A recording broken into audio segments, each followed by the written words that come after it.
जय सिया राम दोस्तों, मेरे चैनल में आप लोगों का बहुत बहुत स्वागत है। माँ दुर्गा जी की तीसरी शक्ति का नाम चंद्रघंटा है। अतः नवरात्रि का तीसरा दिन माँ चंद्रघंटा को समर्पित है। नवरात्रि में तीसरे दिन योगी जन अपने मन को मणिपुर चक्र में स्थित कर भगवती आदि शक्ति का आह्वान करते हैं और विभिन्न प्रकार की सिद्धियां प्राप्त करते हैं। माँ चंद्रघंटा की पूजा से भक्तों का इस लोक तथा परलोक दोनों में ही कल्याण होता है। माँ चंद्रघंटा की कृपा से अलौकिक वस्तुओं के दर्शन होते हैं, दिव्य सुगंधियों का अनुभव होता है तथा विविध प्रकार की दिव्य ध्वनियाँ सुनाई देती हैं। ये क्षण साधक के लिए अत्यंत सावधान रहने के होते हैं। माँ चंद्रघंटा का स्वरूप अत्यंत शांतिदायक तथा कल्याणकारी है। इनके मस्तक पर अर्धचंद्र विराजमान है व इनके हाथ में भयावह गर्जना करने वाला घंटा है, जिस कारण इन्हें चंद्रघंटा कहा जाता है। इनके शरीर का वर्ण स्वर्ण के समान सुनहरा है। इनके 10 हाथ हैं, जिनके द्वारा भगवती ने विभिन्न अस्त्र शस्त्र धारण किए हुए हैं। इनका वाहन सिंह है तथा इनके घंटे की सी भयानक ध्वनि से दानव दैत्य आदि भयभीत रहते हैं और देवता जन तथा मनुष्य सुखी होते हैं। इनकी मुद्रा युद्ध के लिए उद्यत रहने की होती है। माँ चंद्रघंटा की कृपा से साधक के समस्त पाप और बाधाएं विनष्ट हो जाती हैं। इनकी आराधना फलदायी है। माँ भक्तों के कष्ट का निवारण शीघ्र ही कर देती है। इनका उपासक सिंह की तरह पराक्रमी और निर्भय हो जाता है। इनके घंटे की ध्वनि सदा अपने भक्तों को प्रेत बाधा से रक्षा करती है। माँ का स्वरूप अत्यंत सौम्यता एवं शांति से परिपूर्ण रहता है। इनकी आराधना से वीरता निर्भयता के साथ ही सौम्यता एवं विनम्रता का विकास होकर मुख नेत्र तथा संपूर्ण काया में कांति गुण की वृद्धि होती है। स्वर में दिव्य अलौकिक माधुर्य का समावेश हो जाता है। माँ चंद्रघंटा के भक्त और उपासक जहाँ भी जाते हैं, लोग उन्हें देखकर शांति और सुख का अनुभव करते हैं। माँ के आराधक के शरीर से दिव्य प्रकाश युक्त परमाणुओं का अदृश्य विकिरण होता रहता है। यह दिव्य क्रिया साधारण चक्षुओं से दिखाई नहीं देती, किंतु साधक और उसके संपर्क में आने वाले लोग इस बात का अनुभव भली भांति करते रहते हैं। माँ चंद्रघंटा की कथा। माँ चंद्रघंटा की उत्पत्ति कथा बेहद रमणीय है। कथा के अनुसार जब देवी सती ने अपने शरीर को यज्ञ अग्नि में जला दिया था, तब उसके पश्चात उन्होंने पार्वती के रूप में पर्वतराज हिमालय के घर में पूर्ण जन्म लिया। पार्वती भगवती शिव से शादी करना चाहती थी, जिसके लिए उन्होंने घोर तपस्या की। उनकी शादी के दिन भगवान शिव अपने साथ सभी अघोरियों के साथ देवी पार्वती को अपने साथ ले जाने के लिए पहुँचे, तो शिव ने इस रूप को देखकर उनके माता पिता और अतिथिगण भयभीत हो गए और माँ पार्वती की माँ मैना देवी तो डर के कारण मूर्छित ही हो गई थी। इन सब को देखकर देवी पार्वती ने चंद्रघंटा का रूप धारण किया था और भगवान शिव के पास पहुँच गई। उन्होंने बहुत विनम्रता से भगवान शिव से एक आकर्षक राजकुमार के रूप में प्रकट होने के लिए कहा और शिव भी सहमत हो गए। पार्वती ने फिर अपने परिवार को संभाला और सभी अप्रिय यादों को मिटा दिया और दोनों का विवाह हो गया।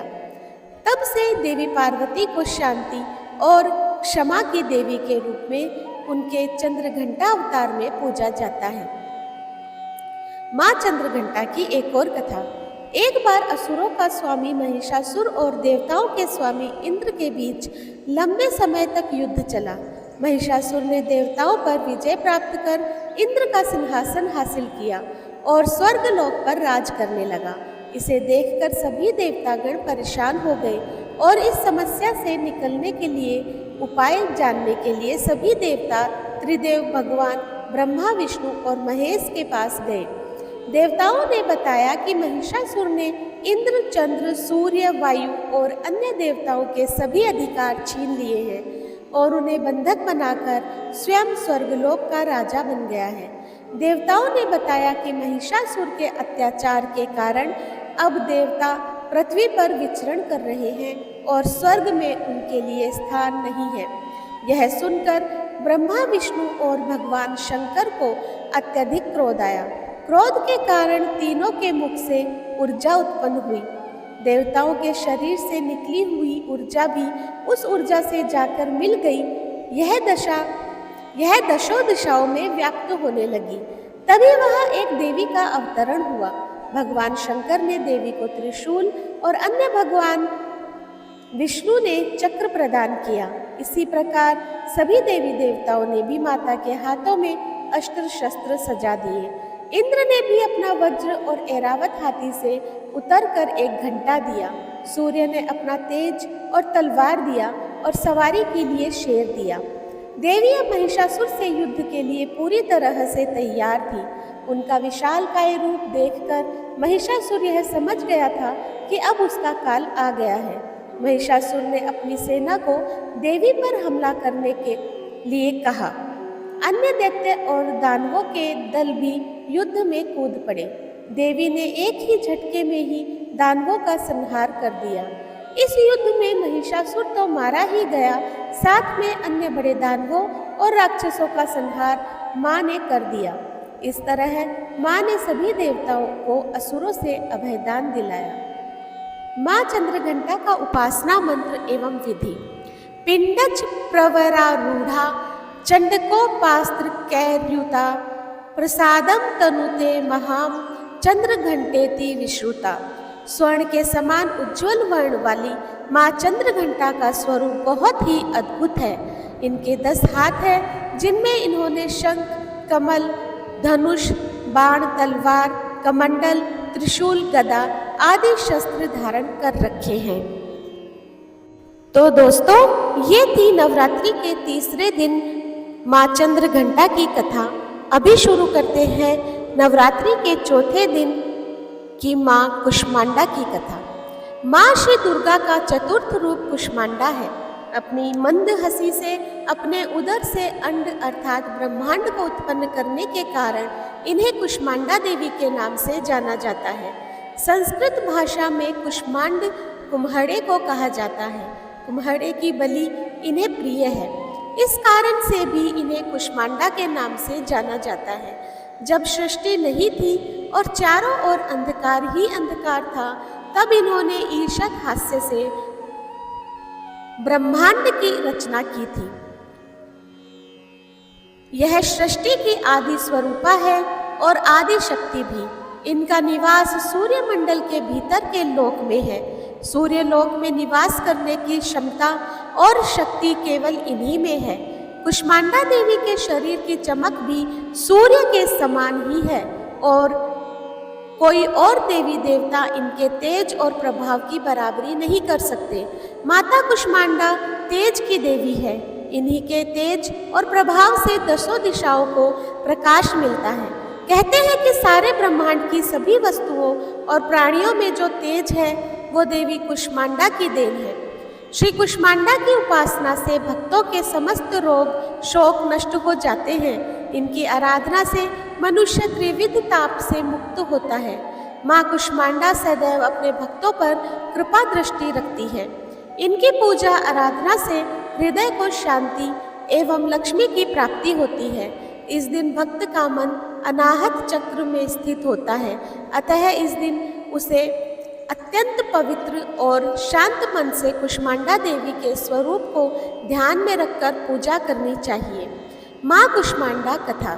दुर्गा सप्तशती के कवच में वर्णन है कि कुत्सितः कुष्मा कुष्मा त्रिविधता पयुतः संसारः स अंडे मांस पेश्या मुदर रूपायाम यस्याः सा कुष्मांडा। यह देवी जिनके उदर में त्रिविध ताप युक्त संसार स्थित है, वह कुष्मांडा है। देवी कुष्मांडा इस चराचर जगत की अधिष्ठात्री है। जब सृष्टि की रचना नहीं हुई थी, उस समय अंधकार का साम्राज्य था।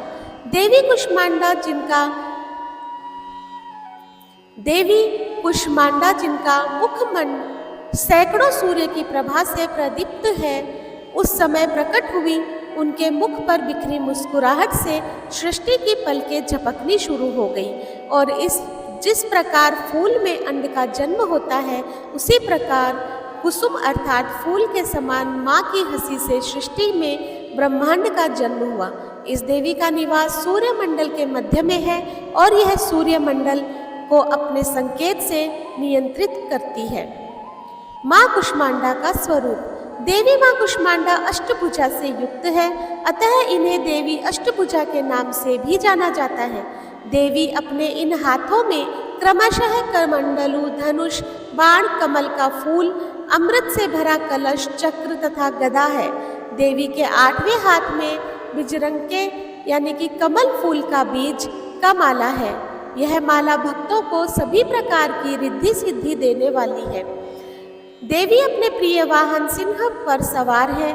जो भक्त श्रद्धा पूर्वक इस देवी की उपासना पूजा करते हैं और दुर्गा पूजा के चौथे दिन करते हैं, उसके सभी प्रकार के कष्ट, रोग, शोक का अंत होता है और आयु पर एवं यश की प्राप्ति होती है। देवी कुष्मांडा का वाहन सिंह है। माँ कुष्मांडा पूजा विधि। नवरात्र के चौथे दिन देवी कुष्मांडा की पूजा का विधान उसी प्रकार है जिस प्रकार देवी ब्रह्मचारिणी और चंद्रघंटा की पूजा की जाती है। इस दिन भी आप सबसे पहले कलश और उसमें उपस्थित देवी देवताओं की पूजा करें, फिर माता के परिवार में शामिल देवी देवता की पूजा करें जो देवी की प्रतिमा के दोनों तरफ विराजमान है। इनकी पूजा के पश्चात देवी कुष्मांडा की पूजा करें। पूजा की विधि शुरू करने से पहले हाथों में फूल लेकर देवी को प्रणाम कर मंत्र, ध्यान, स्तोत्र, कवच आदि का पाठ करें। जो साधक कुंडलिनी जागृत करने की इच्छा से देवी आराधना में समर्पित है, उन्हें दुर्गा पूजा के चौथे दिन माता कुष्मांडा की सभी प्रकार से विधिवत पूजा अर्चना करनी चाहिए। फिर मन को अनाहत में स्थापित करने हेतु माँ का आशीर्वाद लेना चाहिए और साधना में बैठना चाहिए। इस दिन पूजा में बैठने के लिए हरे रंग के आसन का प्रयोग करना बेहतर होता है। इस प्रकार जो साधक प्रयास करते हैं उन्हें भगवती कुष्मांडा सफलता प्रदान करती है, जिससे व्यक्ति सभी प्रकार के भय से मुक्त हो जाता है और माँ का अनुग्रह प्राप्त करता है। अतः इस पवित्र मन से माँ के स्वरूप को ध्यान में रखकर पूजन करना चाहिए। माँ कुष्मांडा देवी की पूजा से भक्त के सभी रोग नष्ट हो जाते हैं। माँ की भक्ति से आयु, यश, बल और स्वास्थ्य की वृद्धि होती है। माँ कुष्मांडा का उपासना मंत्र। सुरा संपूर्ण कलशम रुधिरा प्लुप्तमेव च दधाना हस्त पद्माभ्याम कुष्मांडा शुभदास्तु में। तो दोस्तों, आज मैंने आप लोगों के समक्ष नवरात्रि के तीसरे दिन और चौथे दिन की कथा प्रस्तुत की है। आपको कैसी लगी मुझे कमेंट बॉक्स में ज़रूर बताइएगा और ज़्यादा से ज़्यादा मेरे चैनल को लाइक, शेयर और सब्सक्राइब कीजिए। धन्यवाद।